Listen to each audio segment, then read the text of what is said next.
एक एक दिवस असा पनवती मागं लागल्यासारखा असतो ना, की काय विचारूच नका. म्हणजे मी निवांत होते, आज टिफिन नव्हता म्हणून आणि कस्टमरला लेट सांगितलं मला टिफिन पाहिजे म्हणून.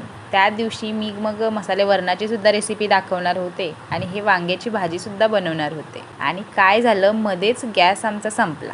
सिलेंडर संपला म्हणून मी दुसरा सिलेंडर लावायला घेतला, तर त्याचं रेग्युलेटर बसेना झालं आहे. आता दर महिन्याला हाच प्रॉब्लेम होत होता.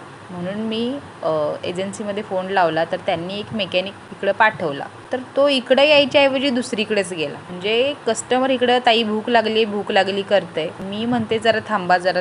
मग काय तो मेकॅनिक तिकडचं जे कुठलं काम होतं ते आटपून जवळजवळ 1 वाजता आमच्या घरी आला आणि 1:30 वाजता मी कस्टमरला टिफिन दिला. डाळ शिजवली होती, भात झाला होता, चपात्या लाटून घेतल्या होत्या आणि गॅस संपला. मग मी आंटीकडून बाजूच्या चपात्या भाजून घेतल्या आणि बाकीचं सिलेंडर सरळ झाल्यानंतर बनवलं. चला सबस्क्राईब करा आता.